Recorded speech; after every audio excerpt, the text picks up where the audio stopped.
आकाश की तरफ देखोगे, सुबह भी आकाश की लालिमा होती है और सांझ भी आकाश की लालिमा होती है। जब सूरज उगता है तो भी आकाश लाल हो जाता है और जब सूरज डूबता है तो भी आकाश लाल हो जाया करता है। सुबह प्रातःकाल पक्षियों का कलरव सुनाई देता है तो सांझ भी कलरव सुनाई देता है। फर्क कितना होता है कि सुबह की लाली उठाने का काम करती है और शाम की लाली सुलाने का काम किया करती है। और सुबह के पक्षियों का कलरव जो हुआ करता है वह घोंसलों को छोड़कर बाहर निकलने का होता है और शाम का जो कलरव होता है वह घर वापस लौटने का कलरव होता है। ध्यान रखें, सुबह सुबह पक्षी चहचहाते हैं, कलरव करते हैं, आकाश में पंख फैलाते हैं। ऐसा लगता है सुबह सुबह उन्हें देखो कि जैसे बड़े महोत्सव में शामिल होने के लिए जा रहे हो। पक्षियों के जीवन में कितना आनंद है, कितना संगीत है। पक्षियों के जीवन में प्रातःकाल इतना आनंद हुआ करता है। घोंसले से देखता है आकाश में सूरज आया, उषा काल में पंख फैलाकर आकाश में उड़ जाया करता है, मुक्त आकाश का आनंद लिया करता है। कभी देखना जब हवा का झोंका आता है तो एक वृक्ष कितनी मस्ती में झूमा करता है, कितने आनंद में आनंदित हुआ करता है। देखना कभी जिंदगी में विचार करना, नारियल का पेड़ अपनी मस्ती में झूमा करता है और गुलाब का पौधा अपनी मस्ती में जो कितना आनंद है इन वृक्षों में, इन पेड़ पौधों में। कभी देखना पहाड़ से गिरते हुए झरने को, उसके पानी में संगीत है, एक गीत है, एक सुर है। बड़े संगीत के साथ पानी झरना बनकर के धरती पर गिरा करता है, बड़ा आनंद है। कल कल निनाद करती नदी को देखना, कितना आनंद है उस नदी में, अपनी मस्ती में रहती है, अपनी मौज में रहा करती है। चिड़िया आनंदित है, पशु पक्षी आनंदित है। एक गाय का बछड़ा जब दौड़ करके रंभाता हुआ मां के पास आता है, इतना आनंद उस बछड़े में हुआ करता है। मान्यवर, मैं आपसे निवेदन करने जा रहा हूं कि पेड़ पौधे आनंदित हैं, नदी आनंदित है, तालाब आनंदित है, झरने आनंदित हैं। कितना आनंद है इस संसार में, सुख ही सुख है मेरे भाई। विचार करिए आप, प्रकृति का कण कण आनंद में जी रहा है। आसमान आनंदित है, जब रात होती है ना तो हजारों सितारों को आसमान लेकर धरती पर अपना सौंदर्य का रूप दिखाया करता है। आकाश में चंद्रमा चमका करता है। ध्यान रखिए, ज्यों ज्यों रात गहरी होती है आकाश का सौंदर्य बढ़ते चला जाता है, बढ़ते चला जाता है। आकाश आनंदित है, धरती आनंदित है, नदियां आनंदित है, पेड़ पौधे आनंद में जी रहे हैं, पशु पक्षियों के जीवन में आनंद है। अफसोस है आदमी के चेहरे पर आनंद दिखाई नहीं दिया। आदमी क्यों निराश है, आदमी क्यों उदास है, आदमी को ऐसा क्या हो गया है? एक चींटी भी जीना चाहती है, एक नासमझ जानवर भी जीना चाहता है, पर आदमी को क्या हो गया? ये मरने के षड्यंत्र रचा करता है, ये मरने की तैयारी किया करता है। आज तक किसी जानवर के मुख से ना सुना होगा कि हे भगवान हमें उठा ले, लेकिन आदमी के मुख से तो कई बार सुना है कि अब इस जिंदगी को जिया नहीं जाता, हे भगवान मुझे इस जीवन से उठा ले, इस जीवन से मुक्ति दे दे। क्या घट जाता है हमारे जीवन में ऐसा? आदमी मृत्यु के षड्यंत्र क्यों रचता है? ये आदमी अपनी ही हत्या करने के लिए तैयार क्यों है? मान्यवर, अपने ही जीवन से लाचार हो गया ये इंसान, अपने आप का दुश्मन बन गया। अभी तो ये सुना था कि दूसरे दुश्मन हुआ करते हैं, हम ही अपनी जिंदगी के दुश्मन खुद बनकर के तैयार हो गए हैं। आपने जीवन से अपने आप को खतरा हो गया। कभी आपने सुना किसी भैंस ने आत्महत्या की हो? सुना? कभी विचार किया है? कभी आपको अखबार में पढ़ने को मिला है कि आज एक भैंस ने गुस्से में आके आत्महत्या कर ली है? कोई जानवर आत्महत्या नहीं करता है। किसी भी जानवर को समय से पहले मौत को बुलाते हुए आपने ना देखा होगा। कोई देवता समय से पहले मरने का नहीं सोचा करते हैं। नार की सोच भी ले तो मर नहीं सकते हैं। आदमी को क्या हो जाता है, ये क्यों जीवन से हार गया। थोड़ी सी प्रतिकूलताएं आई और आदमी जिंदगी से हार जाता है। नहीं मेरे,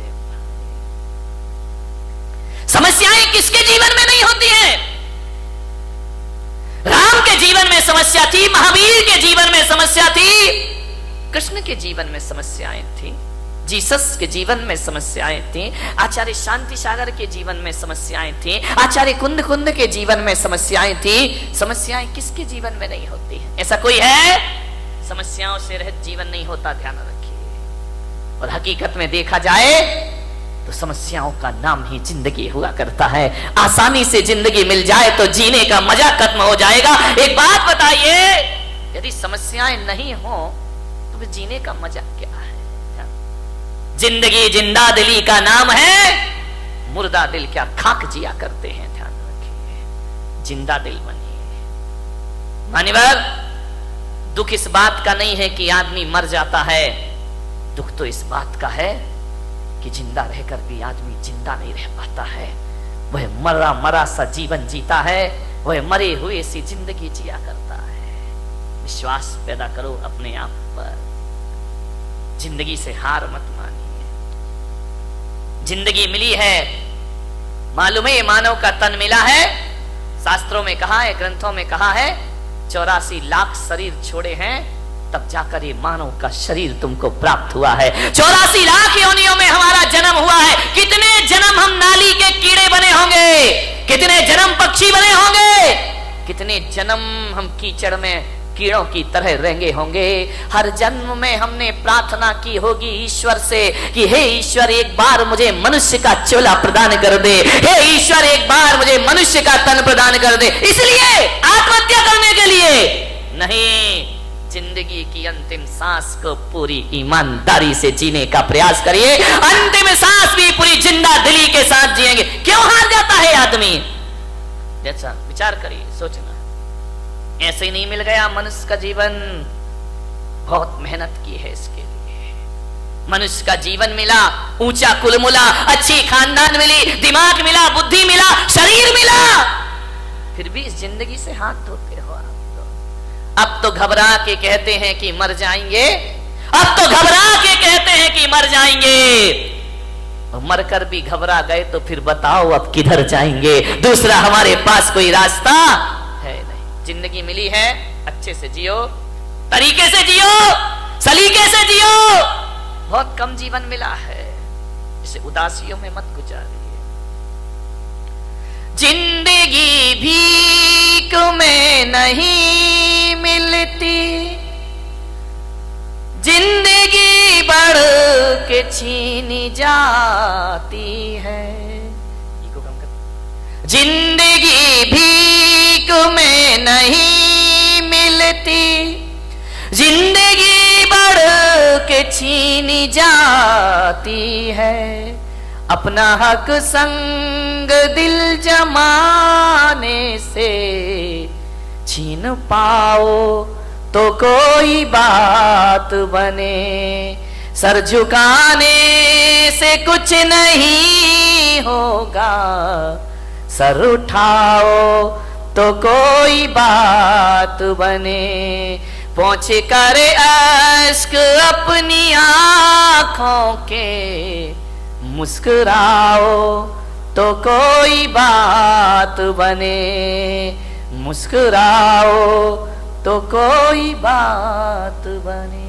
उदास मत जियो, जिंदगी को पूरे आनंद के साथ जीने का प्रयास करें।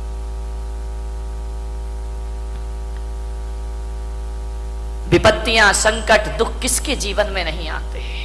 सबके जीवन में। मुश्किलें आती हैं, परेशानियां आती हैं, विपरीत वातावरण बनता है, लेकिन जीने की आस मत छोड़िए। जलजले आते हैं, तूफान आते हैं, उड़ीसा में चक्रवात आता है, गुजरात में भूकंप आता है, हजारों लोग बेघर बार हो जाया करते हैं। लेकिन एक बात ध्यान रखो बारामती वालों, इतने बड़े भीषण आंधी तूफान के बाद, भूकंप के बाद भी जो आदमी जिंदा रहता है वो अपना उजड़ा हुआ आशियाना फिर से बना लिया करता है, वो अपना घर फिर से निर्माण कर लेता है। क्या हुआ, जिंदगी कितनी बार छीनेगी, फिर बना सकते हैं। अगर हौसले बुलंद हो तो आंधियों में चिराग जला करते हैं।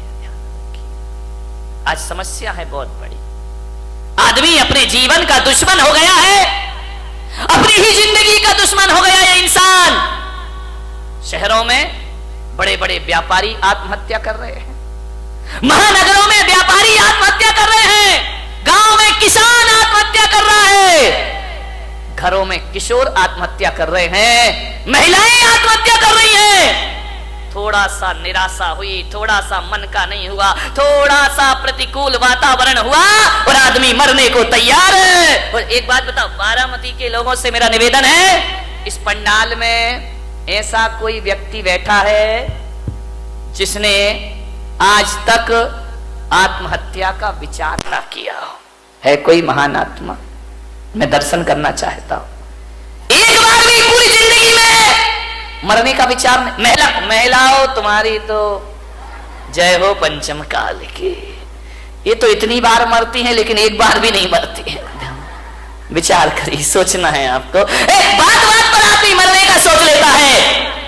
ऐसा कोई नहीं होगा इस दुनिया में जिसने अपने पूरे जीवन में एक बार मरने का ख्याल भी ना लाया हो। मर नहीं सका वो बात अलग है, लेकिन मरने का ख्याल तो सबके भीतर आ जाता है। थोड़ा सा मन का नहीं हुआ, मैं महिलाओं का तो नहीं, यहाँ की महिलाओं की बात नहीं कर रहा हूं। कौन बोला बंबई वालों की कर रहे हो ना? तुम्हारी तो अभी नहीं, आगे जाके विचार करना है आपको। महिलाएं तो हमेशा थोड़े, इनके दो ही हथियार हैं, ध्यान रखना, या मैं मायके चली जाऊंगी या फिर मैं मर जाऊंगी, आत्महत्या कर लूंगी, सुसाइड कर लूंगी, मैं नहीं जीऊंगी, तंग आ गई जिंदगी से। महिलाओं से मैं बात बात पे आत्महत्या के विचार मत बनाइए, मरने के विचार मत बनाइए, ध्यान रखिए, विचार करिए आप। बहुत अशुभ विचार है। भगवान महावीर कहते हैं मरने के विचार भाव हिंसा कहलाया करती है, और भाव हिंसा को द्रव्य हिंसा से भी बड़ा पाप माना जाता है। अरे देही हिंसा उतनी खतरनाक नहीं होती है जितनी वैचारिक। इससे बड़ी क्या हत्या, दूसरों की हत्या करना भगवान महावीर ने पाप कहा है। एक इंद्रिय जीव को भी मारना भगवान महावीर ने पाप कहा है। अरे एक बात याद रखना, मेरे महावीर कहा करते हैं, अरे दूसरों की हत्या करना पाप है, लेकिन अपने आप की हत्या करना महापाप हुआ करता है। इससे बड़ा दूसरा कोई पाप